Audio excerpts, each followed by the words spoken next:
I wanted to welcome you to this afternoon's presentation. So I was just trying to see if I know everyone, if everybody knows me. My name's Professor Ejea Troiani, because there are a couple of people I see there that I don't actually recognise. So I'm the subject lead for architecture. And I just wanted to quickly introduce the session to you. So Nicolina, if you don't mind just opening the PPT. Sure, of course. I'm also going to let you know that we're recording this. So if you're not keen to be recorded, please turn your camera off now. Okay. So the event really is about the future education options that we're offering you here at the University of Plymouth. So most of you will know this building, the RLB, but for anybody who doesn't, this is the Roland Levinsky building that architecture's in which we teach these programs on a beautifully sunny day. Nicolina, next one, please. And so what this is about really is just kind of showing you what's on offer in terms of the postgraduate programs that we have. And the plan, as you will have seen from the correspondence, is really just to allow you to see a little bit more about what happens in each of the programs, to get to see who the program leaders are, and also to have an opportunity to speak to students and to the staff in a Q&A. So that's essentially the kind of structure for it. So obviously, you will be completing your undergraduate degree in architecture. So for us, a BA honours. And what we have on offer here at Plymouth are a range of masters. So one is the MArch, which is a Masters in Architecture, and the program lead for that, or PL, is Bob. And we're going to progressively introduce people if you don't know them. Then for the MArch Architectural Design, Andy, I think your speaker's on. That's led by Matthew Emmett. The third Masters to look at that we're talking about is the MA in Smart Urban Futures. That's called SURF. And then the MA MSc in Integrated Design Innovation, or called IDI. So SURF is led by Catherine Willis, and Alejandro leads the IDI Masters.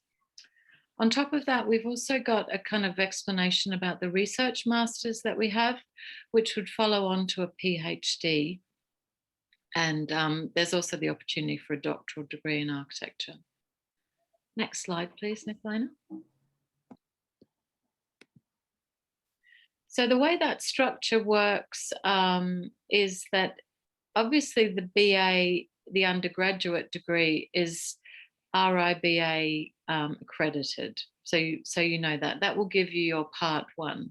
And typically people will take some time out, normally a year, but it can be longer, to go and work in practice.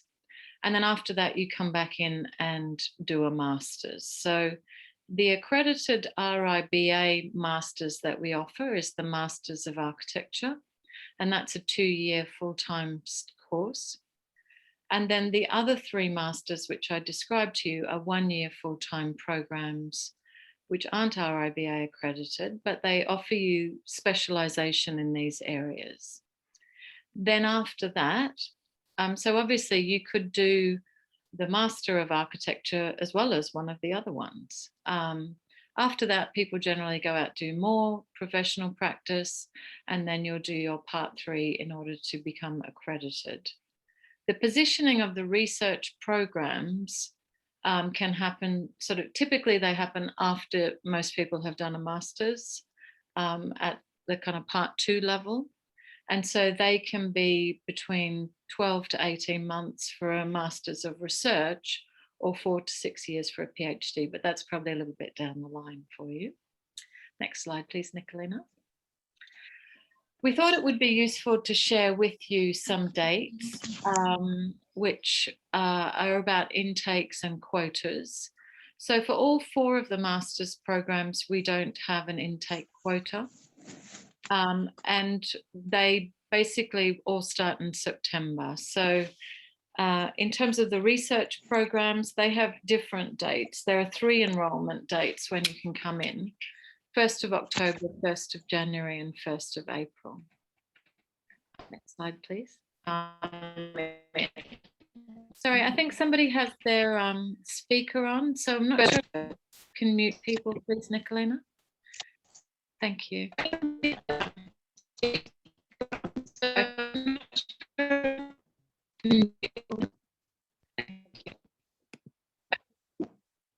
Okay, thank you.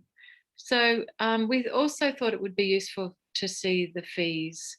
So whether or not you're a home student. So the first one is the Masters in Architecture, then the MA in Architectural Design and Smart Urban Futures. And then the third one is Alejandro's MA, MSc in IDI. And you can see there the difference in the fees for home and international students, but also the part-time option for our home students. Now, the research programs are more complicated, and there's a link to that. So we'll be sharing this page with you. And if you'd like to look more into that, that's the page to go to. Next one, please.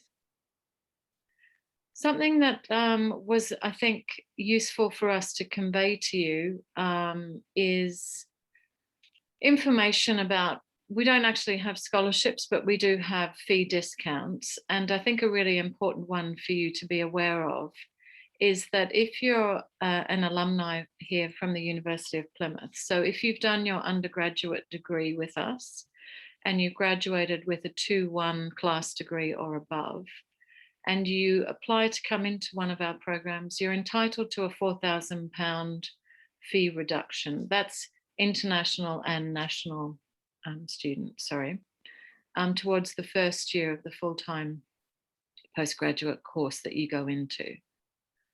So that's something that I think is really quite enticing. But on top of that, there's also an extra incentive, I suppose you would call it, for the MA Surf and the MA, MSc and IDI. And that is the opportunity to apply for one of these innovative placement schemes. And the link is there. And the reason why that we're flagging that up to you is because it allows different kinds of opportunities. So one is to develop knowledge and research while contributing to the development of a new product, service, or experience. But working alongside and networking with people in industry. And that scholarship will give you an additional £3,000 towards your course fees, plus a budget up to £2,000 for project costs. So the thing that's important there is to note that the University of Plymouth, for those 2 courses, you can access the alumni discount as well as get this additional discount fee on top of that. So I just wanted to flag that up for your attention. Okay, next one. I'm sorry, I've got to leave to go to another meeting. But so at this point, I wanted to say thank you very much for joining us. I wanted to thank Nicolina, who is the person that I'm speaking to who has organized the event. She deals with our marketing and recruitment in architecture. And so thank her, but all the program leaders for their contributions and all the staff who are going to participate and the students that are going to participate in the Q&A as well. I hope you enjoy the event. What we're going to do now is have each of the program leaders talk about their program to give you an idea, a little bit more detail about it. But I did want to say to you that if you want to reach out, ask more questions, we've put up on each of the forthcoming slides contact details. So you're welcome to contact any of us to follow up with any questions you might have about the programs, or if you're preparing an application, to ask further questions there. So if we go to the next slide, I'm going to thank you and leave you with Professor Bob Brown, who's the program lead for the Master of Architecture. Thank you very much. Over to you, Bob.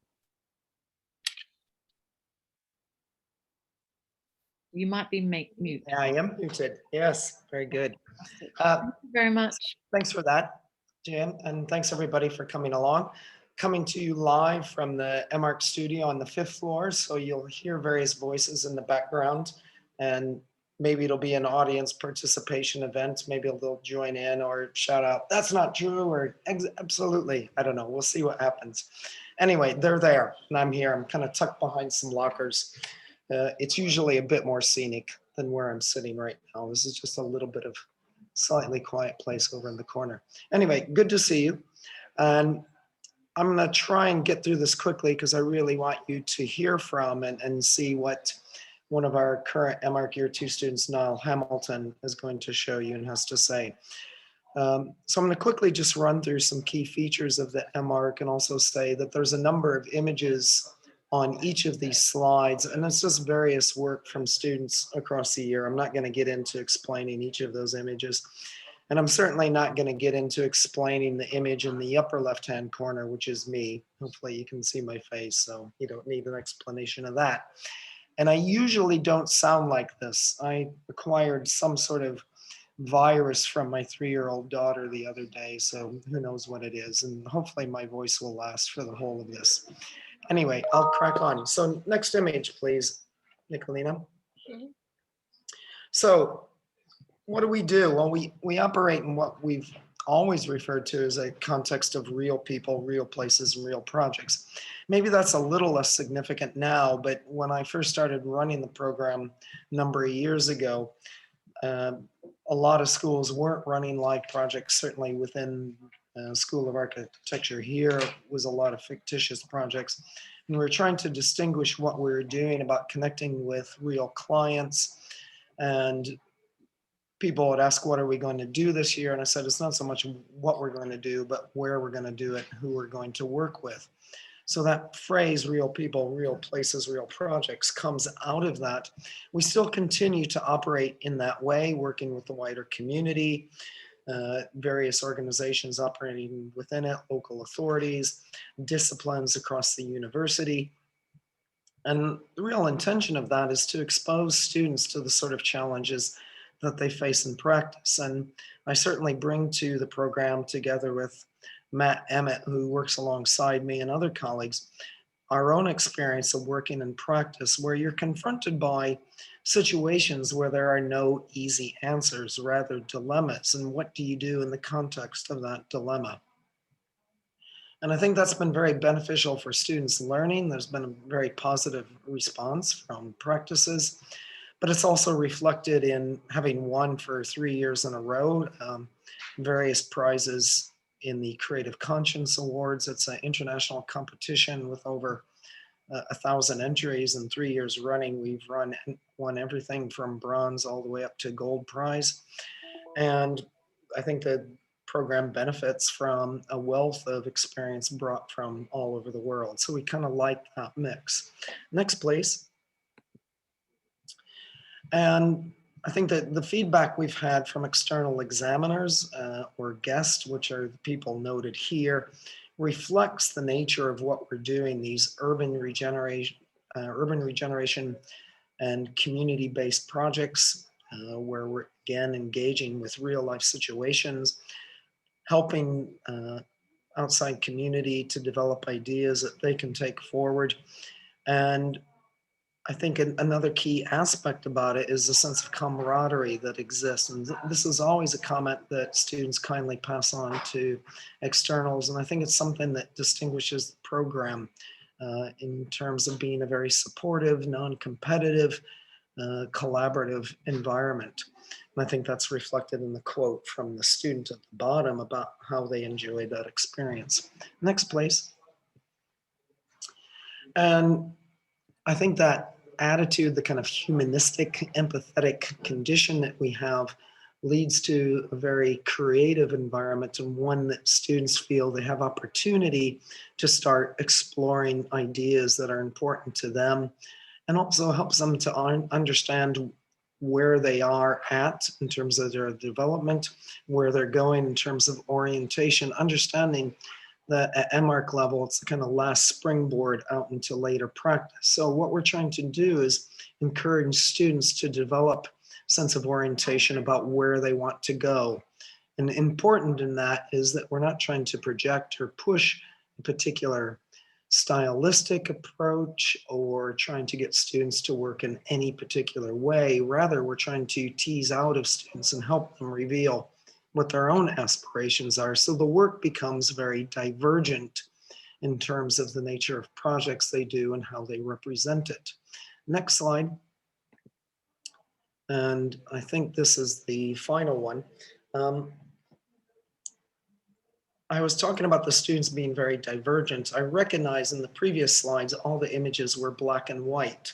And Matt and I did that very purposefully for some postcards that were made because we wanted a kind of aesthetic continuity. So I kind of sorted out and pulled out various images that were anything but just black and white. So it introduced some color images at the top. And I'm just trying to re-emphasize that idea, what we're allowing for.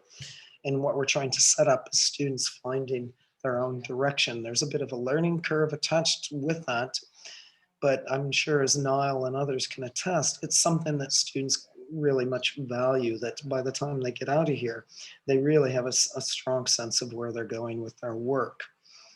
And I think the other thing that comes through is just, again, the students really valuing what the opportunity is about here and pursuing their own, as stated at the bottom, their own ingrained interest, allowing them to search out things that they want to do and giving them that push into kind of final steps into operating practice. Next slide, please.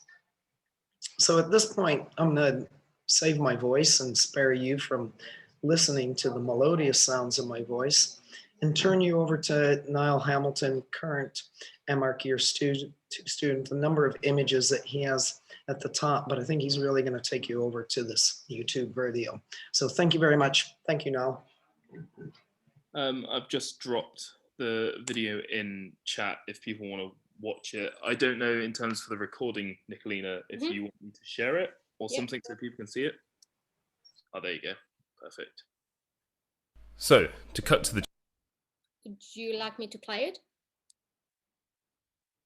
chase, I'm proposing 4 self-build structures in Stonehouse across 4 different sites with 4 different clients.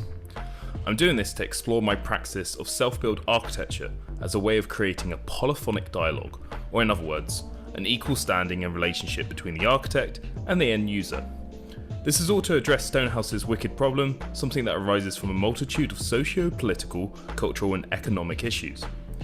The only way to address this would be from a multi-pronged approach, polyphonic, across various social levels, e.g. bottom-up communities working with top-down local authorities, or a dialogue, which would empower the local communities to address their spatial problems and ultimately allow the project to grow and change with the community over the years, or self-build. With the what and the why of my project addressed, this video is going to cover in depth the how aspect and my testing and working of my praxis or methodology. Starting with Polyphonia, which came directly from my research into the community and ultimately led to my design approach of my master plan, Polyphonia is a musical term that denotes when multiple melodies are given the equal weighting but are played at the same time.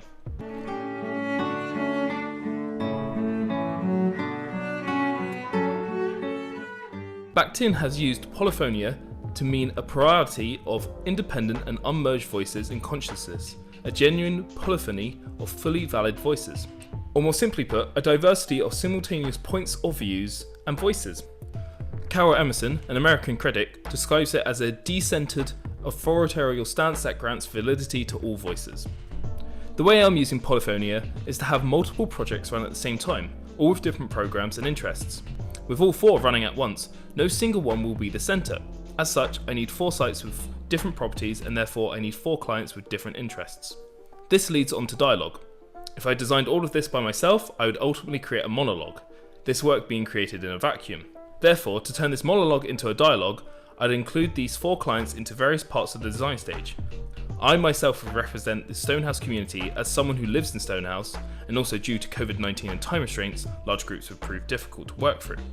Rachel would represent small local business, James would represent a local authority from a sustainable side, akin to his line of work, and Aninda would be a community investor similar in nature to Nudge or the Millfields Trust. The final part, self-build, came with the thought of an independent and unmerged voice.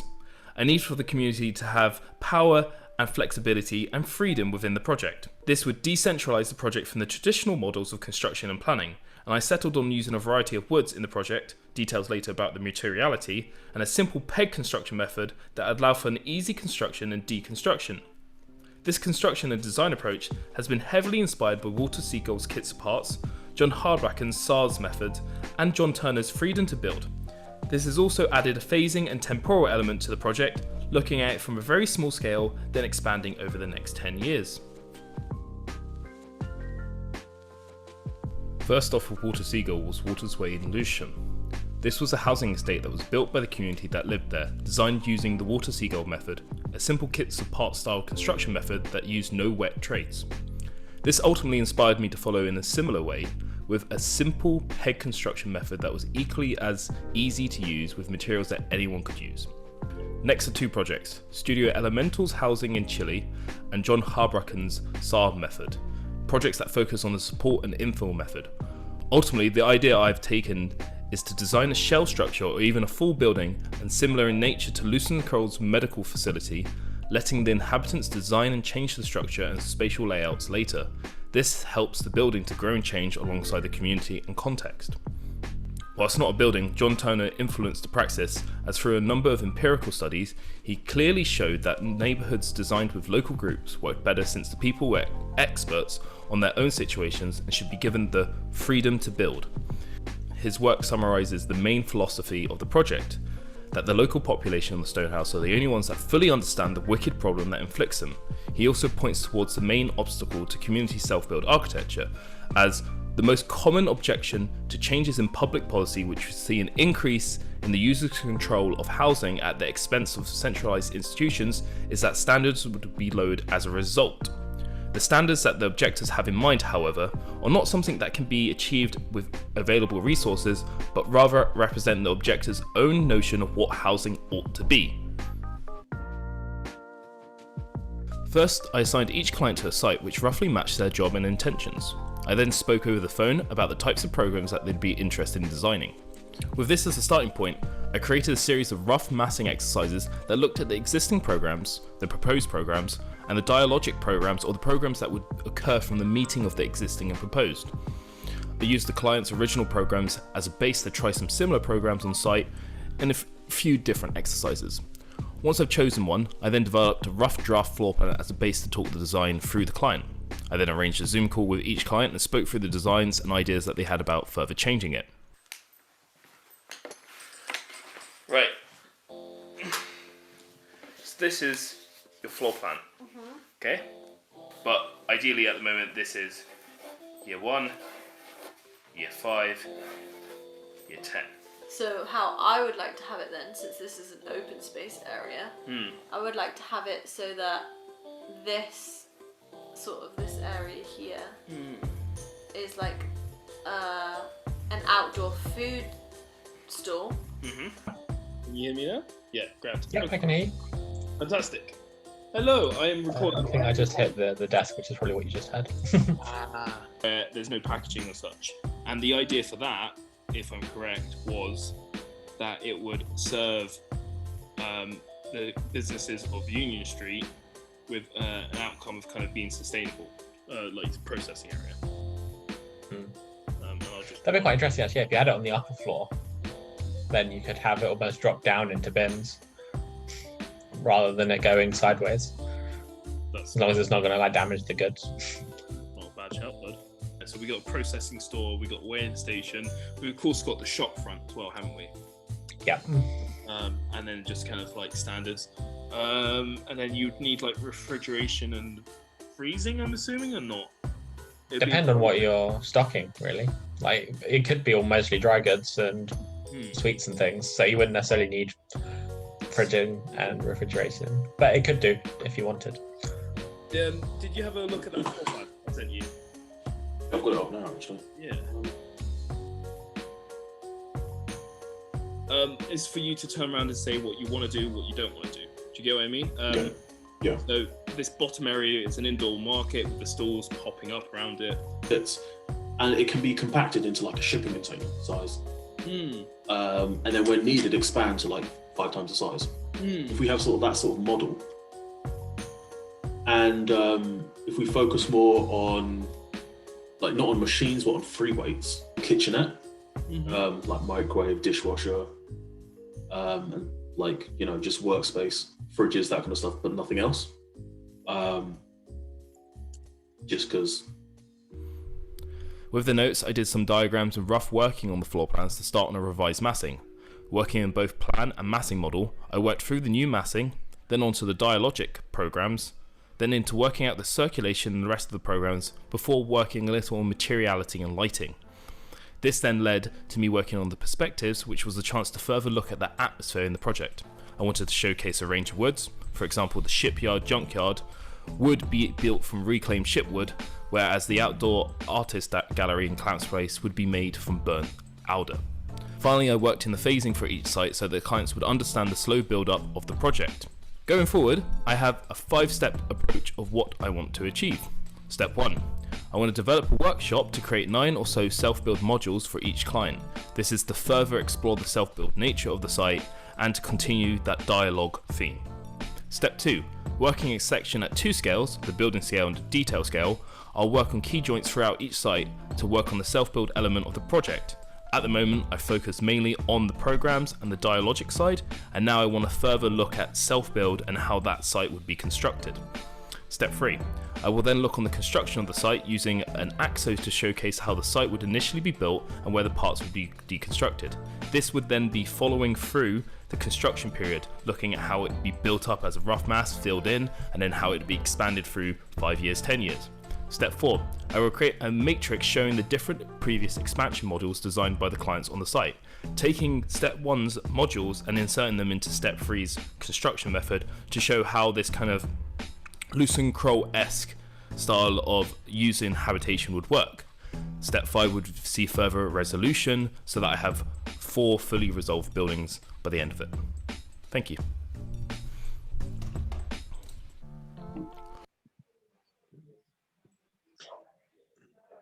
So, thank you very much, Nell. Appreciate that. Nicolene, I'm assuming we're not taking any immediate questions at this time. That's correct. We'll do it in the breakout rooms. Okay, so I'm gonna then again thank Niall for his very kind contribution and introduce Matt Emmett, who I teach alongside with in the MArch, and he's going to talk to you about the MA Architectural Design. Thank you. Thanks very much, Bob. Hi, everybody. It's nice to touch base with you all again. I hope you're doing well. So as Bob says, I teach with Bob on the MArch, but also the program leader for the MA Architectural Design. And the important thing here is to recognize that both programs are taught collectively, and there's no real separation between the two. Rather, we want to encourage diversity and collaboration across the programs. The second important thing to note is that this is a one-year course. It's not validated by the RIBA or ARB. However, we do share the same kind of design ethos and the kind of working methodologies. On to the next slide, please, Nicolina. Thank you. In principle, we're exploring architectural design, and there's a strong emphasis on design as a critical form of investigation. Students are encouraged to approach this from a research perspective, but also drawing links to professional practice and more practical outcomes for their design proposals. Students work through urban design ideas within semester 1, and then that's taken forward in semester 2, either into a building proposal or a public realm proposal. And this is where the MA students can start to expand their ideas of what architectural design could be, because it obviously includes public realm, but it could be kind of architectural installations or even architectural furniture within the public realm environment. Next slide, please, Nicolina. Thank you. So design for us is really, really important. And we're working with the M-Arch students through a series of workshops. You develop all your model making skills, your critical thinking skills, and very much about the convergence of theory, as well as the practical, and allowing students to generate their particular architectural voice, and how that is advancing notions of working with the cities, working with people, the environment and technology, etc., etc. And for us, the studio is a vital kind of platform and a test bed to enable that to take place. Next slide, please, Nicolina. So what to expect? It's very fast-paced. It's challenging. It's fun, and so many students say it's quite a relaxing experience from all our staff student liaison meetings, which is nice to hear. But it's very much empowering students to kind of take ownership of their work, link it to their research interests, and then to advance their design skills through that process. Next slide, please, Nicolina. Highlights. Well, obviously we're here to support the development of your skills, and we will immerse you within projects to kind of test and expand your repertoire of architectural and design thinking. The skills range from theory to professional practice, but also obviously focused on the idea of the urban and the built environment. There's a lot of emphasis put on the capacity to conceptualize spatial thought in relation to architectural design at all levels. And similar to M-Arch, we're really framed by this idea of place, people, tectonics, and environmental concerns. Next slide, please. So as I said earlier, the mode of study, it's 1 year, it's pretty intense. There's a combination of written research work with the kind of creative exploration of design work, which could include mapping, filmmaking, urban strategies, architectural design, detailing, fabrication, etc., etc. So it's a fully engaging kind of course that we're looking to work with students to develop their passion for the program. Next slide, please, Nicolina. The structure, as I've already kind of explained, starts off with the analysis of the city. We encourage group work to explore ideas of professional practice and collaboration. And the urban strategy then gets advanced into a more detailed either building design or public realm design. So there's throughout the year, there's this kind of continual refinement and testing and evolution of a research-led design proposal. And then over the summer, there is the dissertation project, which is an opportunity for you to go much deeper into kind of a thesis type body of work that will take you through to September in that same year. Next slide, please, Nicolina. I'm going to fly through this. Basically, we're looking for a passion for design. We're looking for someone who can contribute to the ethos and the experience of the studio, and sort of design-led skills and critical thinking skills as demonstrated through your portfolios and the interview itself. But you come and talk to me if you want further information about the kind of interview process. Next slide, please.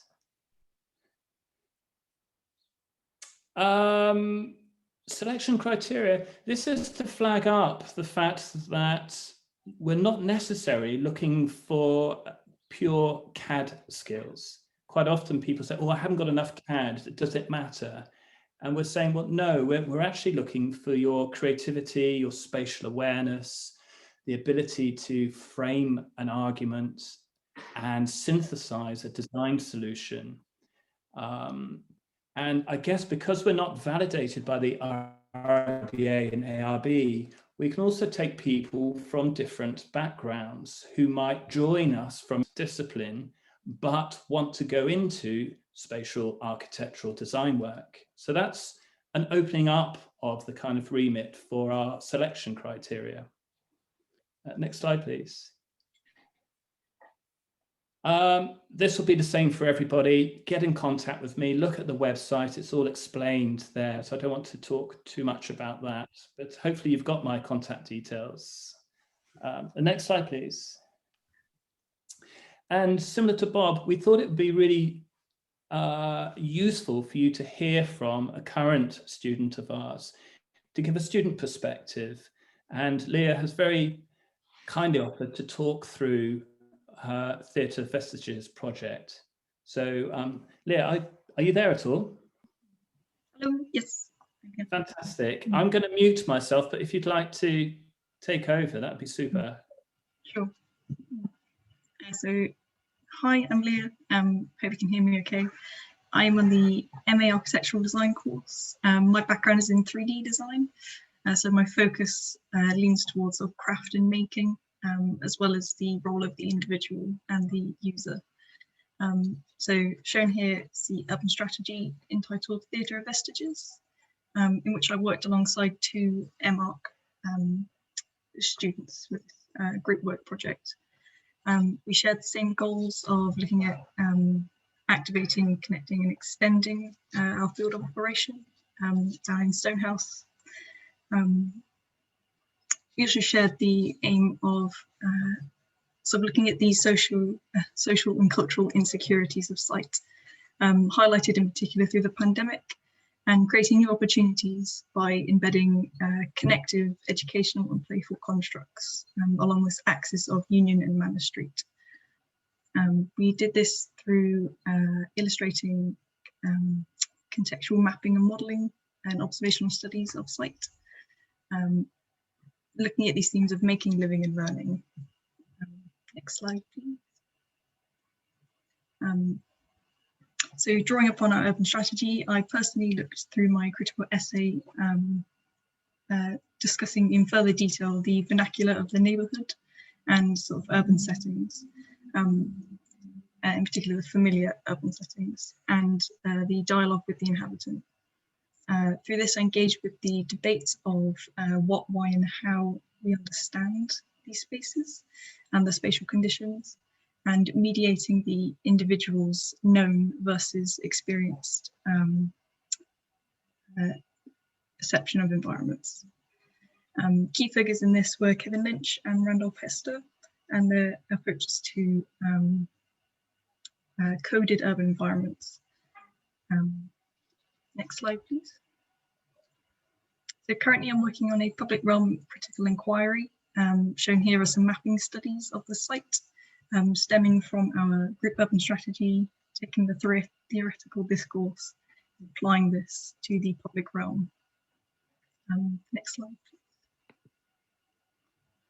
please. In this way, through defining my field of operation, I used initially paper and fabric models, thinking about this idea of craft, to gesture spatial forms and ways that I could activate these surfaces of my chosen site. From here, I then applied this to 3D modeling and CNC techniques, which I could then cast and look at the material application in different ways. Next slide. So here I am working with the nature of the surface by draping and pouring the material into the positive and negative mold of my site. Thinking about how this could be scaled into spaces for play and participation on a ground level. Thinking about how you could interact with this space.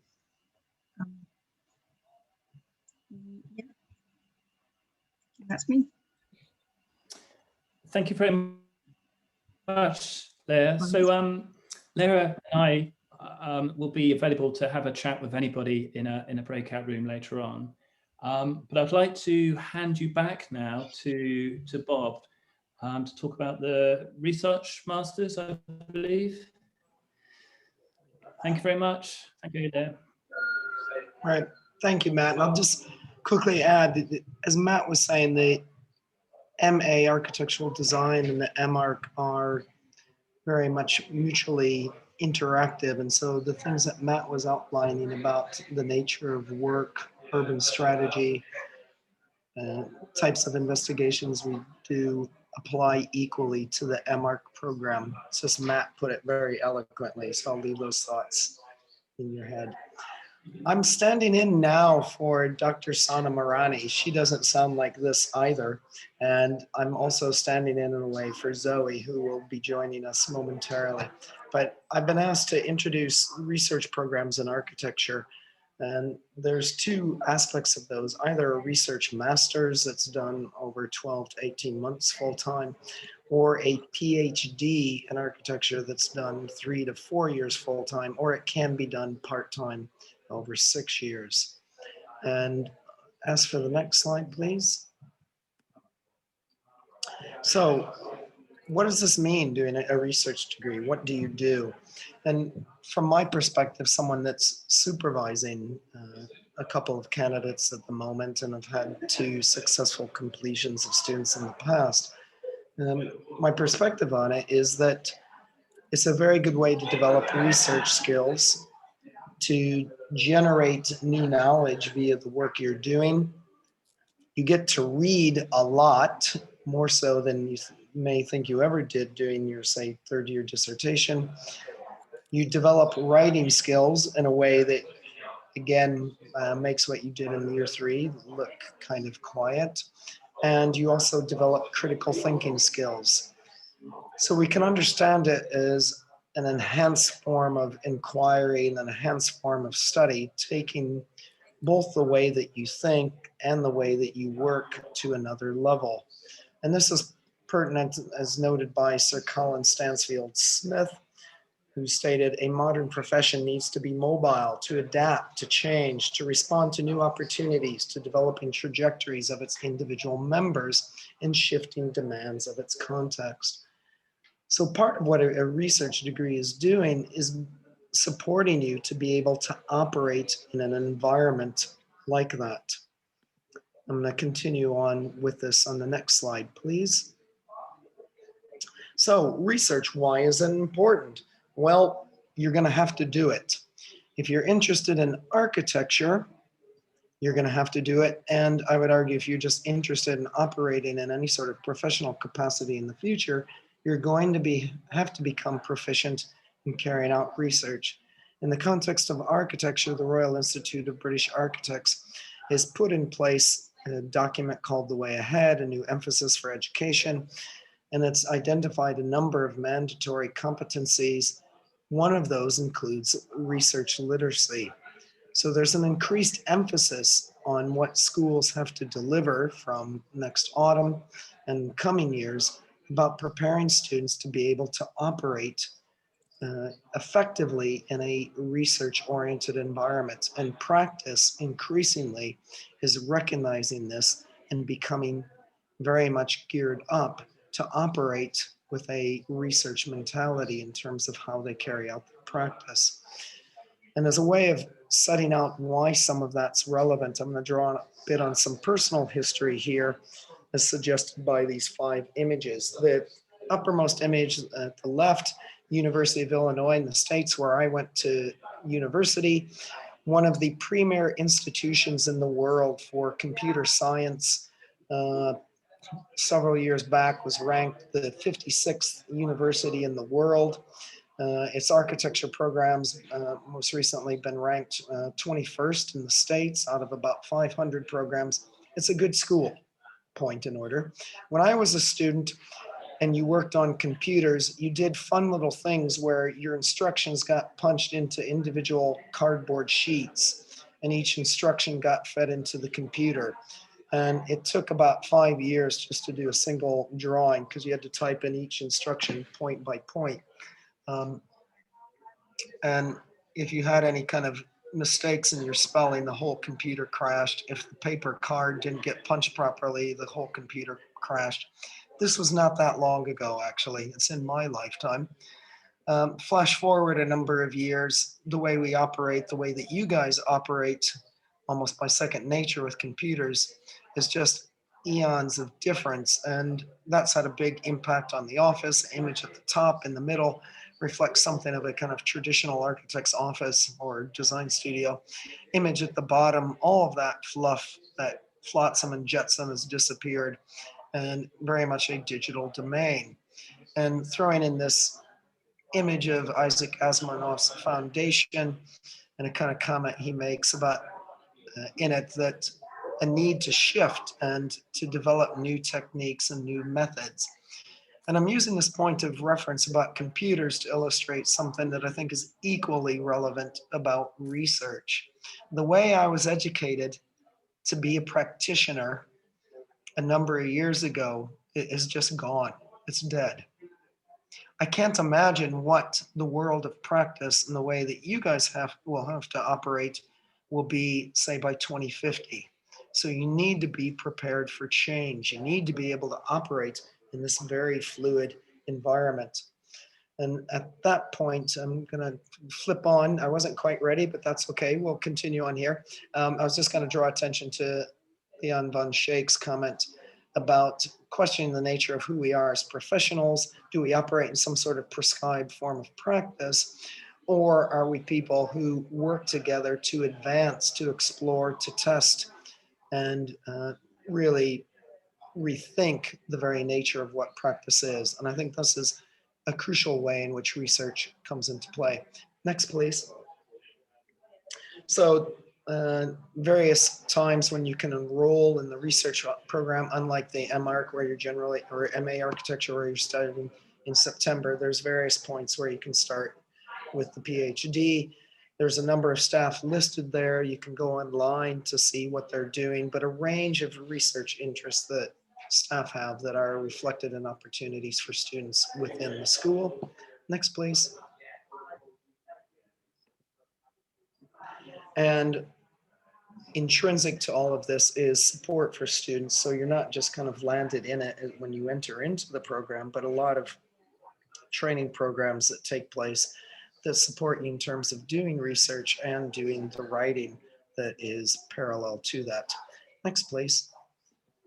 So at this point, I'm going to happily turn over to Zoe and save what's left of my voice and let you hear her much nicer sounding voice. Thank you, Zoe. Thank you, everybody. No worries. Thanks, Bob. Cool. I don't know if you have my slides, Nicolene, or if I'm sharing them. I've got your slide. Cool. Can you see them? I can see like a student voice, Zoe Latham, DTA, but that's not my slide. Cool. This one? Yeah, that's good. That looks familiar. Cool, thank you. So I think most of you actually in here probably know that I've been doing a PhD and I'm in towards the end of my third year now, which has gone as quick as you guys in year 3 because I started at the same time as you. So my PhD has a real interest in expanding architectural ideas of place, critically looking at current notions of placemaking through the study of landscape, in particular cultural landscapes and ritualization. This really came about leaving the master's program and looking around, looking at different jobs in practice and having kind of used the dissertation to really dive into the theory around these things, feeling the actual practice was really falling short of practicing things with any kind of intention and meaning. So the opportunity came up to take the doctoral teaching assistant position, whereby I could keep kind of looking into these ideas with the support of Bob and Matt. So I kind of introduced theory of cultural landscape and ritual into the study of place. And for me, the cultural landscape literature focuses on human relationships to the land, in particular relating to wider contexts. The term itself has evolved alongside cultural studies, with cultural landscapes most recently being described as culture as a way of life and landscape as the process. The ritual theory that I also introduced to my understanding of place offers insight into the meaning-making processes at the scale of mind and body, prioritizing neither of them. This study is really rooted in the body, and ritualization being very situational, it produces a differentiation and a different way of acting. I think some of this theory relates to a lot of what Leah was talking about, the idea of these kind of also community kind of enlisted sacred spaces. So the idea that you connect to things in a meaningful way, and that's how you begin to understand them differently. As you can see from my first image, mapping has been a method that I used a lot in the MArch, but also has carried on into the Masters as a way of working that really helps me spatialize some understanding. So even though I'm doing a textual PhD, I'm not doing practice. I use a lot of the methods and techniques picked up in the Masters program to help me connect theoretical ideas with one another. Next slide, please. So the PhD has really allowed me to explore various theoretical avenues, the ones that I didn't even know exist. So obviously I mentioned my intention was to look at place, landscape and ritual, but I've really delved into forms of phenomenology, landscape phenomenology and microphenomenology as a method, looked into existentialism, embodiment, space and place, all through different disciplines like anthropology, ethnography, human geography, and most recently the cognitive sciences.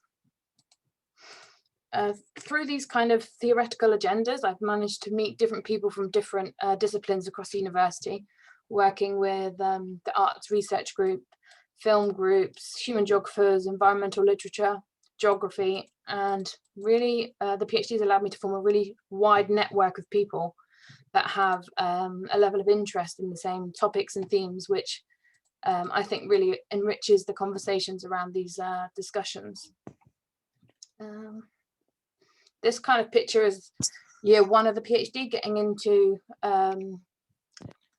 methods and understanding how to understand something so large in a range of methods and means. So you can see mapping, photography, film being there. Next slide, please. Film has developed into a really key method for me. And again, that was introduced in the MArch. I could see from the other presentations, you're all kind of using it as well. And I find it so helpful because you can capture the kind of layered nature of things. Nothing is as simple as one view or something in isolation. When it's about experience, it's really complex and lots of things are happening at any one time. And film allows me to add this depth to this notion of phenomenological experience of place, using things such as sound, sequencing, timing, emotive responses, remediation of film, but also through collaboration.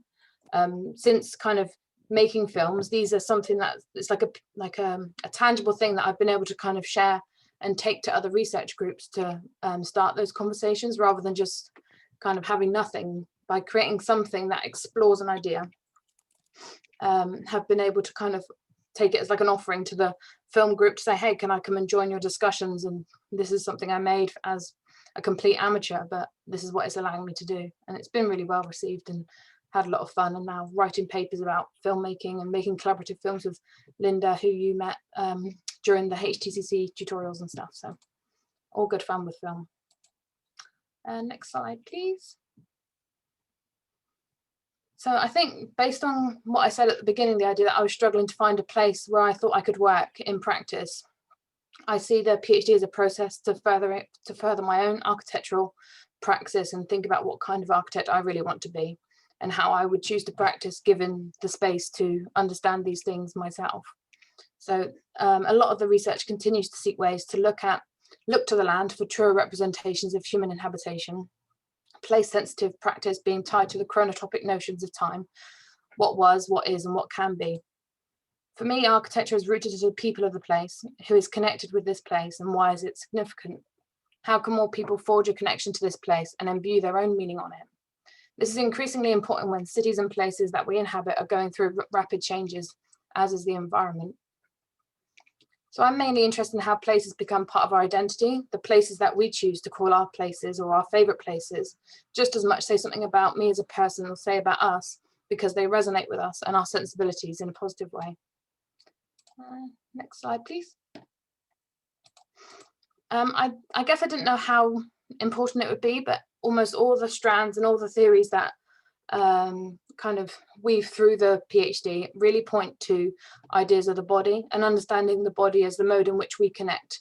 So it's been widely written about that this level of understanding has been really undervalued and oversimplified in practice.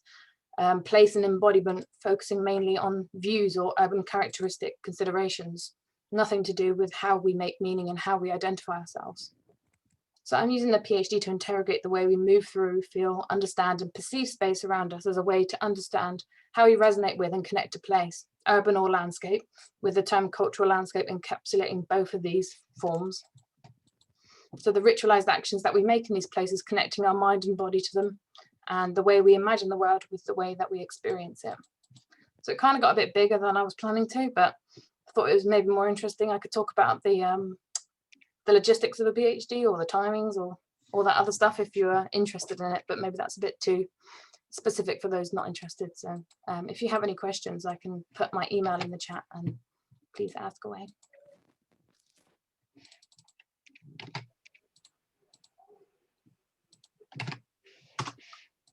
I think now,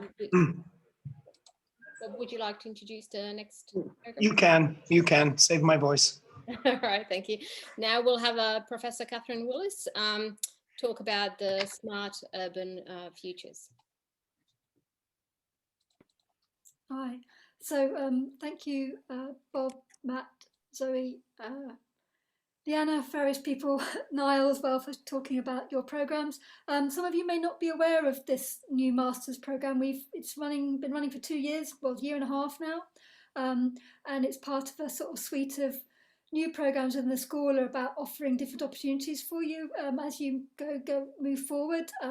Obviously, the traditional architecture route going through to part 2 and part 3 is there, but I think as Bob highlighted, the world is changing and the nature of what might be practice out there is also changing. And the reason why we developed this program is because my research area is around smart cities, and we've done a lot of work going around to cities around the world, understanding how they're developing going forward and finding there's a real gap for students who've sort of got an understanding about how to design spatially and in terms of the urban, or maybe even beyond the urban, and the sort of role of technology in a sort of in a really supportive way of that design, not something that's tacked on the end and not just as a way of representing the world around us. So Nicolina, next slide, please. So the Masters in Smart Urban Futures is a fairly unique program internationally. So it's really fortunate to have it in Plymouth, looking at sort of creating leadership around sort of designing sort of future smart cities. Your work, it's a cross topical set of issues you'll address around digital living, transport, health, mobility, but you'll look at those from the sort of point of view of thinking about how we design spaces around us, urban spaces, and how we use technologies, a range of digital technologies as part of the design process. So not something you use to see the world through, but actually part of the integrated within the urban space. So someone to be aware of sensors or augmented reality, data, open data, all really linking to sort of ideas of placemaking. And a key feature of the course is that you'll work on real world challenges. I think Ajia introduced the innovative placements. There's opportunities for you to have partnerships with or work in collaboration with a whole set of partners externally on sort of real world projects, and ideally this leaves you to be really employable at the end. So we also, you're going to hear Alejandro speak in a minute about the Integrated Design Innovation Masters or MSc, and we co-teach a sort of core element of the 2 masters across the 2 programs. So you also get the benefit of working with students on those courses, and you'll hear about that in a second. So next slide, please. So yeah, the design lab is a sort of core of teaching, and that's probably what you'll be most familiar with from sort of architecture teaching, is the role of studio. So we've got the same sort of approach, but projects are a little bit more around what we might call prototyping. So instead of drawings, you'll work on actually making or simulating or modelling or designing real installations or real projects. And the design lab is the space in which that happens, and it's very much an outward looking space. So again, we engage with lots of different partners from around the city, as well as those from sort of industrial sector. So we've had, we'll talk a minute about the range of guest speakers and sort of work people that come in to teach on the programme. But it's quite a porous, looking outwards, you know, you're really engaging with real world challenges. And another sort of core aspect is that there's a big focus on what we would call entrepreneurship, which is about you thinking about how you might take your work from your master's forward beyond when you graduate, and actually, you know, perhaps setting up your own business, consultancy, perhaps working really and much more independently within an organisation. So, for example, you might have some sort of work with a large architectural practice or the city council working on their smart city projects. There's a whole range of ways in which you can sort of go beyond the sort of traditional employee model and be much more independent and self-driven in what you do. So next slide, please, Nicolina. So the structure of the teaching is based around Design Lab. So the first, if you look at the grey and the orange, which are semester 1 and semester 2, sort of 2 core modules are a Design Lab module, which is where the focus of the teaching happens. And again, not dissimilar to what you might think of in terms of studio, but much more involving prototyping of technology and also involving with external partners from all range of sectors. We don't expect any technical expertise. You can come in with no technical background at all, but we have a module co-taught with DAT, which is Digital Art and Technology, which is a partner program in the school. And there you'll get upskilled on a whole range of things around sensors, augmented reality, virtual reality, data, some of the prototyping and hacky sort of skills that you'll get. So that will be a chance for you to really learn about what the potential of digital technologies are in the design sense, how they can come integral to the design. And then in the second semester, again, you've got the core Design Lab, and complementary to that, you have a design and business module, which is also co-taught with the MA design students. So you have a really interesting cohort of people, of other students, and that's really looking at developing your entrepreneurship skills and bringing you into the real world of your work on a sample project, which will be about sort of looking at how you can take your student project forward to being employable and working on a real world challenge. And as this master's is a 1-year master's, it runs from September to September. So over the summer, you'll work on a research project, which has some written element, but is really a case for you to bring all that work you've done in semester 1 and semester 2 and work on developing the project in a really rich and deep way. And again, you'll at that point, ideally, of working with a range of partners or people who you work with, maybe a local community group, maybe an industry partner, and they'll help take that forward. So the idea is that you come out at the end of semester 3 really ready to move into the employment opportunity that you're looking for, whether that's being self-employed or working as a consultancy, maybe a startup, or going into employment. Next slide, please. Yeah, so this is the sort of trajectory of the teaching. We take you on and you'll see this again in integrated design innovation. So I think Alejandro will introduce this. We take you on a trajectory around sort of being quite innovative and developing over the course of the year with the aim of you becoming more independent and more and having depth and breadth in what you do over the course of the year. Next slide, please. So I'm just going to talk through a couple of projects. This is some examples of working. This is actually a project that was linked with IDI. So there was a student who worked with the Tate Gallery down in St Ives, developing a wearable and this was a sort of one of these placement options. So they were developing a wearable to use for people with hidden disabilities. And that was very much linked to the spatial and understanding what the challenges of the spatial were. And we had really good feedback from the Tate. They've incorporated a lot of the outcomes from the student into how you now visit the Tate, and we've got projects now developing out of that. So you know, lots of opportunities when you take really interesting, innovative projects out to organisations like the Tate. They'll often take those forward with you. Next slide. This was just an example of one of our guest speakers. This is Maria Stukov from University of Salford. She came in and she's a registered a qualified Lego practice teacher, and we did a whole session in our design lab around prototyping with Lego, which sounds really simplistic, but actually it was really useful. And it's Maria is the lead for the makerspace at the University of Salford, and has been a leading name in esports design. So she's been in the tech field for a long time, and Lego is a really interesting way to prototype with tech, thinking about scenarios and user experience. So next slide, please. So we've got lots of resources within the school. This was Stuart Starbuck in the hack space, working through a student around the VR. We've got lots of access to VR, augmented reality equipment, to sensors. All of that you'll be, have a chance to learn about and to use and develop in your project. Obviously, I'll talk about the innovative placements in a minute, but both the innovative placements that we're advertising this year have some element of VR or immersive in them, and it's something the school's really growing on. So it's a great time to get involved with this. Next slide.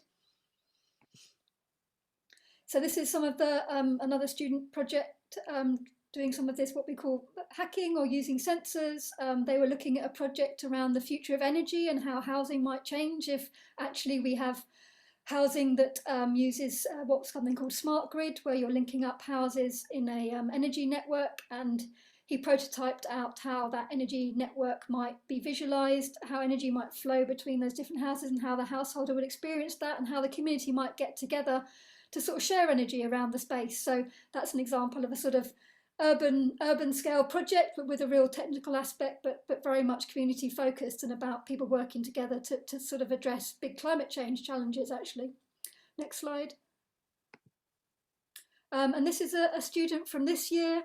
This is actually the mini dome down in the Immersive Media Lab. So she's been doing some prototyping around thinking about the future of remote environment. So she's designing, she comes from an interior design background, and she's designing a way for people to work in underwater environments. So actually designing for really quite unexpected spaces. But she's looking at doing that as a sort of model or a case study for how we might use immersive technology to enable us to think about other types of spaces that we might inhabit or have access to. And she's doing some work again with wearables around using sensors to measure people's stress levels and changing how the nature of the experience the spatial experience and the visual experience of the immersive experience happens as a result of how it links to the bodily experience. And obviously we're really fortunate in the university having like these new labs. I mean, I think Alejandro talked a lot about the 3D fabrication labs. We've got the Immersive Media Lab, and soon there's a fantastic 3D cinema virtual dome being opened down in Devonport at the Market Hall, like basically unique in the world. So Plymouth is really going to be on the map for doing sort of this sort of work, and obviously it's great time to be here. Next slide. Oh, so this was the students. You saw that example of the those little houses being connected with cables. This was the sort of final stage of the project. He created like a augmented reality which showed live energy flowing between these different houses, and it was a way to enable people to sort of think about how energy use would happen within a future scenario for urban development or rural urban development. Next slide. Oh yeah, that's another slide from the project. Should have put those together. Yeah, so that's just some examples of student projects. They're by no means prescriptive. You're very much encouraged to take your project in whichever way you wish. There's no real edges in terms of what might be possible. So I think lots of opportunity for you if you want to explore different ways to design and different spaces to design.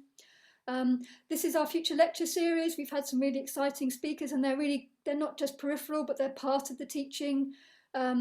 So we've had Thomas Dietz from the Fab City project, Sarah Heitlinger talking about smart cities, which hopefully I think some of you may have come to, Joe Morrison from Calvium, who are like a leading digital agency working on placemaking and digital So lots of exciting people to learn from, and we also bring in people who can help you if you do want to create a startup or do something entrepreneurial. But we've had some guest speakers from people who help co-fund those projects in the Southwest, and they come in and give you advice about how to develop your project, thinking about how you might develop a business case and do things like IP. So next slide, please. Yeah, and we've also engaging with events like the Media Architecture Biennale, which I'm also involved in terms of the organisation. This is a set of an event that runs every 2 years and is sort of a celebration of digital architecture. I'm really pleased that one of our students was selected for the exhibition at the Media Architecture Biennale for his project called Plan Our Street, which was a sort of participatory urban planning tool to enable communities, and it used a chatbot. So that event, we're also going to be part of that event in June, July. You might be interested to join some of they've got some fantastic workshops. You might be interested yourselves, if you wanted to find out more about this sort of topic, do go to the MAB website. Next slide, please. So just to introduce these placements, so just so you understand, this is an opportunity for you to get £3,000 minimum reduction from your student tuition fees, a £2,000 budget for materials, and which will open to you to spend as you wish, but within guidance, and that you can then also get your alumni discount on top. So essentially, you would, if you were a home student, you would essentially get a master's pretty much 50% subsidised, with the benefit of also working with a potential future employer or doing a project that is actually a real project and will have real outcomes and involve people. So there's two main projects, and one that's shared with IDI. So there's one project working with the Box, looking at the future of using virtual reality to sort of engage with heritage in the city of Plymouth. It's co-funded by the British Film Institute, and it's about sort of linking up history and past and present. So really exciting project. Obviously the Box is a great space, and British Film Institute, national level organisation who are keen to see the outcomes of this. And you will work with that part of it is bringing it out to different audiences as well. The second project is really interesting in that it's not cities or urban in any way. It's actually working with Dartmoor National Park, and it's part of some of the areas of work we're looking at is, well, how do we use technology in green space to engage people? Here again, this is actually also a virtual reality or an immersive project, and looking at how we might engage people with Dartmoor National Park through new types of experiences. So you get to go to Dartmoor, working with Dartmoor National Park. They're really enthusiastic. This isn't an area they've worked in before, so they're really keen to work with a student who can bring in some of those spatial skills that you'll have, but also sort of do something really innovative around the use of immersive technology or other ways to engage. And I think Alejandro might mention the LHC design project, but so do have a look at the innovative placements. In the past, we haven't had, they've not been like fully oversubscribed. So, if you're interested in doing a master's and you're not 100% sure, it's really worth applying. It's a great opportunity, and the students who have done it to date have really got a lot out of it, and it's been really rich. So next slide. Yes, so this is just an example of the project this year with the innovative placement. So it's a student working with a company called Volume AI. So it's an artificial intelligence company that, interestingly, has offices in London, Sri Lanka, and Plymouth. For some bizarre reason, they have a really an outshoot in Plymouth. Some of the really top level people in the world are based in Plymouth, working particularly on the virtual reality and the immersive. And the student's been working with them, sort of looking at future opportunities for how we might use chatbots in urban design. And he's developed a project looking at how you might solve the whole planning process to make it more participatory and involve people locally, and creating like a chatbot and a way to basically consult around using augmented reality to consult about future designs in the urban space. And just locally, it's been picked up by a local town council, and they're going to start developing that for real in the actual council in the street space. So it's going to happen. Next slide. Yeah, and this is an example of an inquiry we have for what careers you might have. So this was an inquiry I got this week from a company that's actually an offshoot of Greenwich City Council that does smart cities work in the borough of Greenwich and internationally. And they're looking for someone who would come in and work with them, doing work around smart mobility. You know, and that from their point of view, the Smart Urban Futures is the ideal place for a graduate to come from. So there's inquiries like this where you'd really be in a unique position, because there's very few graduates out there who have that sort of skills of understanding the technological potential of design, but also having a design background. So in their company at the moment, they have architects, but they also have technologists and people working across all sorts of fields. Next slide, I think, is a final slide. So yeah, hopefully that's given you a little bit of an overview about what this term Smart Urban Futures means, what you would do as a student, and be happy to have a chat with you about it and answer any questions and find out more. And I shall now hand on to Dr. Feliz Reyes, who's the course program leader for, those two slides are extra. Course leader for the MA MSc Integrated Design Innovation. Thank you. Thank you, Catherine. Hello, everyone. Welcome to my part of the talk. I'm going to talk to you about the Integrated Design and Innovation Program. Next slide, please. If you don't know me, that's me on a pre-pandemic haircut. I'm a lecturer in digital design and fabrication in our school. I'm an architect by training. I did join the school originally as a lecturer in architecture a few years ago, and at the moment I lead this master's degree, and also I lead a new undergrad course, BA in design engineering, that opens this September. Next, please. And part of my work that has resulted in this sort of curricular agenda, if you wish, has to do with my focus on digital practice and material system, and what are those intersections, right? And those kind of professional frameworks and activities and research that can help us in a way understand how we make things, and those intersections between matter basically and the digital world. The image you are seeing in your screen is actually a photo from one of our study trips with a studio that I used to lead in our BA architecture program called the Fab Studio. And that is the UN Studios Mercedes-Benz Museum in Stuttgart. Next, please. And of course, those concerns, those kind of lines of inquiry are not only reflected on my work in the architecture subject, if you wish, but are also cross-disciplinary across the school and across the university more broadly as well. So I am engaged on the understanding of how we can integrate disciplines, right, on this kind of study between materials and digital practice and modes of fabrication and innovation, right?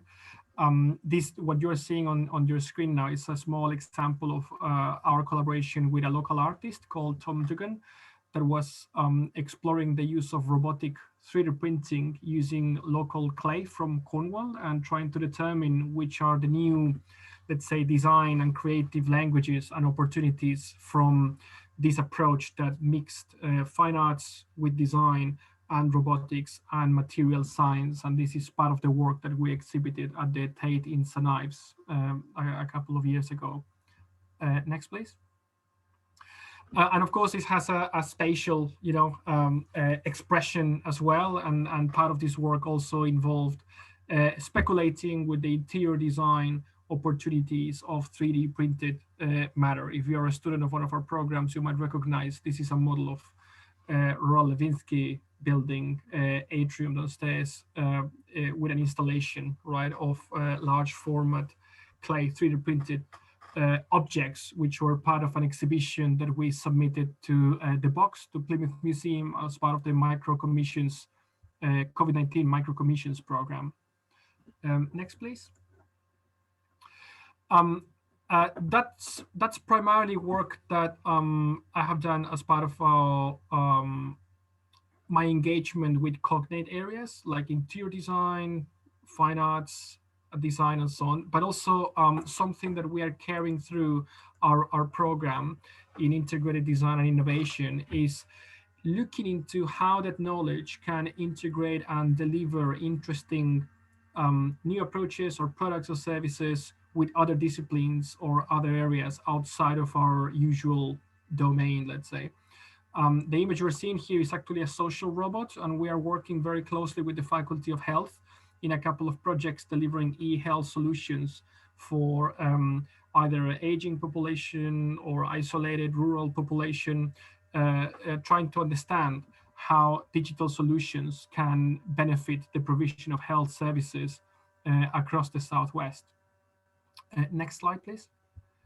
And the way this course kind of originated was part of a broader agenda, I would say, that was carried by the school starting around 3 or 4 years ago, when we started looking into these intersections between creative practice and technology, and how the disciplines and the areas that we were teaching could benefit from the incorporation of not just creative thinking in the creative sector, but also how creative thinking can contribute to other sectors. How can we think creatively about issues like health?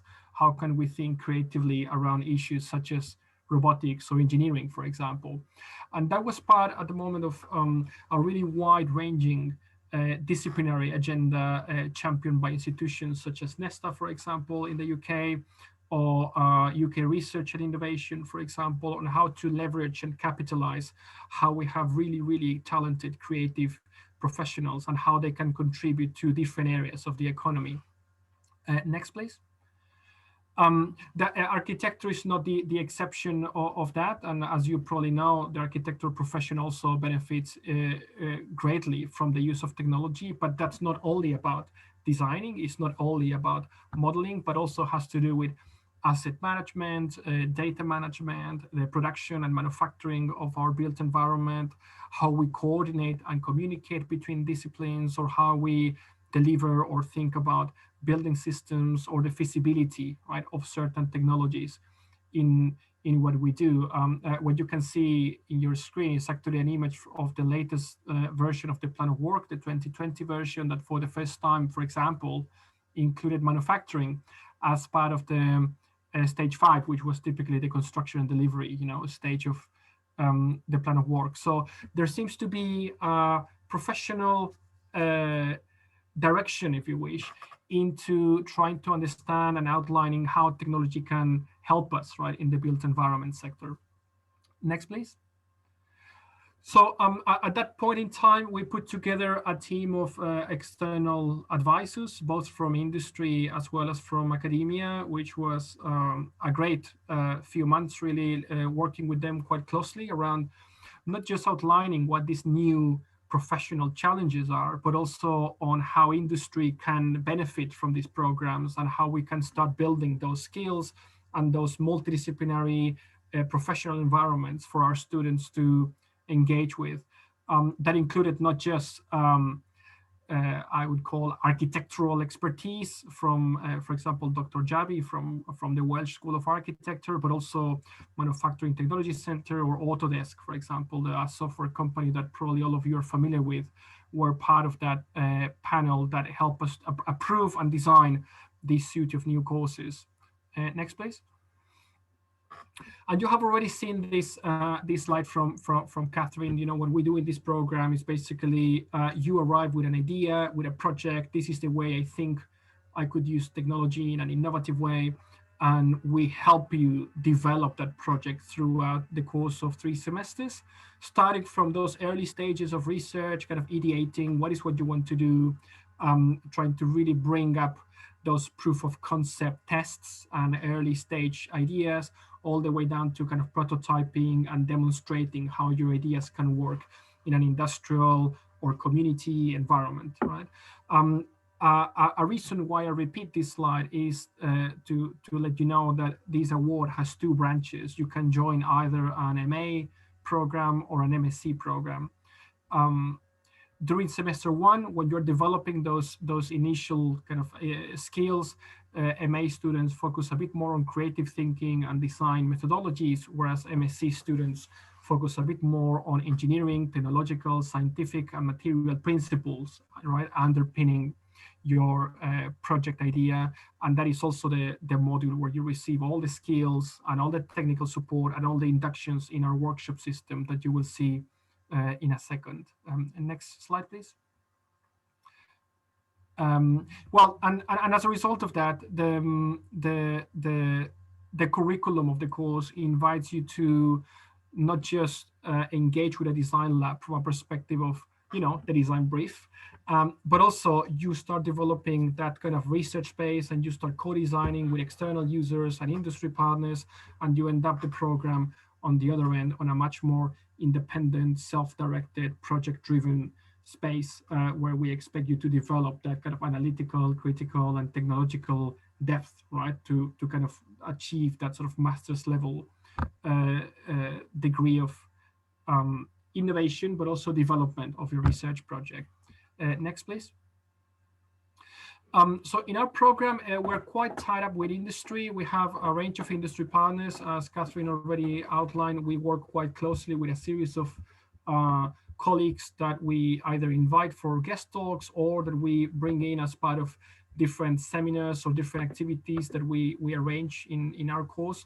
I think that a quite fundamental thing about the program at the moment is how we benefit from IMA Flower. This is a cultural development fund that Plymouth received as a city, like it's a network of institutions involved in this, which is a funding specifically dedicated to develop the use of immersive and digital technologies to drive growth in the local and creative economy. So this is quite on topic. This is happening at the moment, and Plymouth is actually growing its local economy in this direction, and our program is very aligned with that sort of ethos, which makes us quite easy for us to develop these networks and invite people around. And you are actually part of that sort of very innovative ecosystem of a lot of businesses and guest speakers operating in the same sort of mindset, if you wish.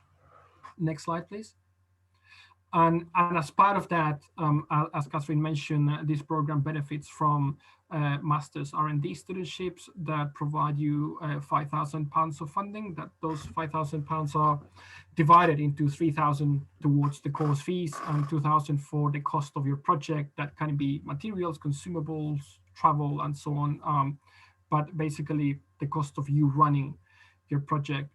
I think that the suite of programs for September 21 entry are really, really exciting and interesting. They cover not just VR, but also the way we produce and the way we make things, which is probably a bit more aligned to our program. And among the studentships that are available for you to choose from include, for example, studentship on trying to understand 3D printing and how it benefits large format production of objects, such as, you know, building components for the built environment, but also on computing and robotics. You know, how can we start thinking about multi-robot 3D printing, and how we can think about this collective swarm sort of production of the built environment through coordinated actions of production. So I think it's a series of really exciting projects, and if you have questions about them, you can let me know in the breakout room. The projects with LHC design sit a little bit at the interface between different areas, and this is why you could apply for either IDI program or smart urban features, and they involve the use of immersive technologies to facilitate design processes, right? And we have two studentships in that front, one of them to develop immersive technology to involve non-experts in the design process, how you engage with users and communities that are not designers into the design and visualization of their own built environment. And the other grant is for building simulation analysis, right? How do we start embedding concepts and visualizations around sustainability and building simulation using kind of immersive media and virtual reality as well. Next one, please. The way we deliver these projects is quite attached to a business case from 3 or 4 years ago that not only created these programs, but also developed 2 new labs in Royal Lewinsky building that you might be hopefully already familiar with on the ground floor. That includes digital fabrication and an immersive media lab. In case you don't know them and you happen to be a student in Plymouth University, they are in the ground floor of Royal Lewinsky building, right in front of the cinema and the art gallery. And the reason to place them in the ground floor and this kind of visible position is because the school is attempting to visualize this really interesting, innovative world in the work in the digital space. Our students working with businesses and trying to really kind of build that outwards facing profile in that space. Okay, next slide, please. You might have seen some uses of this technology around, let's call it architectural representation. And this is an image that probably conveys some tools that you might have used recently, or 3D printing, laser cutting. The architecture students are usually quite good at engaging with these technologies. However, the suite of tools that we have actually expands much more broadly than that. Next slide, please. And it's difficult to show images that encompass all the range of things you can do, but of course you can engage with things like large format milling, digital asset documentation using long range 3D scanning. You can go and scan a site. You can print wearables with biocompatible or medical grade resin 3D printing. You can 3D print actually with more than 200 materials. So the array of opportunities and ideas for projects that you can develop is tremendous, really, and it's a really great opportunity for our students to work with. Next slide, please. This is an image of the Digital Fabrication Lab showing some of the resources. If you're some of our students, you might already know that. Next slide, please. And this is the Immersive Media Suite that is actually quite recently opened. This is not everything in the Immersive Media Suite, by the way, but it encompasses motion capture, a portable small format immersive dome, as well as all the augmented and virtual reality equipment that you need to deliver any project you might have in mind for this. Next slide, please. I just wanted to mention to finish really that this work is also very much grounded in our research and on things we do externally. We attract funding to not just develop the program, but also around kind of research profile that provides a presence, sometimes international, to our work through publications and conferences and a series of other communication media, such as exhibitions and artifacts that we produce with our students. Next slide, please. And I just wanted to tell you about a couple of projects that we're delivering at the moment that we just got funding for, so they might maybe drive a little bit of some of the ideas or some of the thinking that we will be working on from September onwards. This gorgeous room that you can see in the slide is the Stair Hall in the Potterham Castle in Exeter, and it's part of a project that I'm currently running with colleagues from Plymouth Heritage and the Faculty of Health on the 3D scanning of heritage environments to develop a virtual and immersive experience for aging users that might struggle a little bit to actually go physically to those spaces. And we're going to be developing with a research assistant from MA Design and Digital Media Design and colleagues from Heritage and Health. We're kind of integrating those disciplines into the delivery of these new immersive experiences for aging users, which is an incredibly kind of beautiful project. Next slide, please. And this was actually just announced last week. We got funding to develop a project on participatory housing manufacturing. How can we think about the production of the built environment from a participatory perspective using digital and manufacturing technologies? And in our industry panel, we're working with Assemble Studio. You might know about them. They have the Turner Prize 2015 and the Global Sustainability in Architecture Award in 2017. And they are working with Wessex Community Assets, which is our other industry partner on the delivery of community housing projects that will benefit directly from our research. Next slide, please. And in our advisory panel, we're working with automated architecture. This is a spin-off from the Bartlett at UCL and the kind of automated architecture research lab, which is a company developing modular system for flexible and customizable housing solutions, which just received a couple of weeks ago the Architects Journal Social Sustainability Award for 2021. So it's a really incredible panel, and we're very privileged to work with them. And that might give you a bit of a sense of the type of projects that we might be able to develop in the architectural and built environment sector. Next slide, please. So just to wrap up, really, what are we looking for? As you have seen already, we're looking for really motivated students that are willing to explore the boundaries of the discipline, right? What happens in the intersections between architecture and technology. Hopefully you like to make things and to experiment and be very playful with the way we think about the discipline and how technology can help us achieve new and innovative things. This is not just constrained to architecture, of course, and actually currently and past students include graduates from degrees as diverse as computing, psychology, architectural engineering, or product design. And of course, you're invited to not just join us, but if you want to join these sort of multidisciplinary environments, you might want to consider this award. Because of the same reason, because we expect applicants from a range of disciplines, we do not require a portfolio. However, a key element of the submission is your project statement. What is the project that you want to develop? What is your idea about your own either industrial experience or business experience? What is what you want to achieve really through a program of study such as this one? We don't have an application deadline, but if you are an international student, please be aware of the international application timeline, particularly on when it comes to visa application. But if you want to discuss a project idea, please feel free to contact me directly. Next slide, I think is the last one. And thank you very much. As we bring the presentations to a close, my understanding, Nicolina, is that we are jumping onto breakout rooms now. Yes, that's correct. I'll be opening the breakout rooms now. So there's an opportunity to have a relatively intimate chat with the program leaders and students. You can move between the rooms, and please self-assign yourself to a room that you would like to have a conversation with the program leader and student. So they've all been opened up now.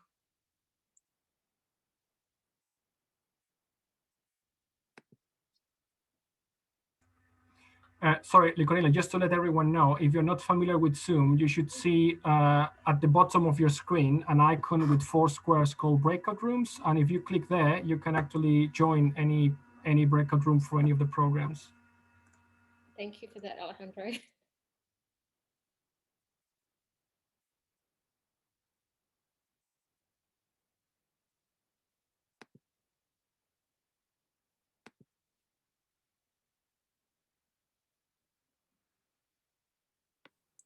Nicolina, I don't seem to be able to join the room. I don't know what's happening. Corey, can you help out on this one? Do you mind? Where are you, Catherine? Let me just see. Catherine, I can assign you, Catherine. Assign to Smart Urban Futures. You should be, yep. The rest of you, would you like us to assign you to a specific room? Winston, Daniel, Faze, and Andy, and a B. Would you like us to assign you to a?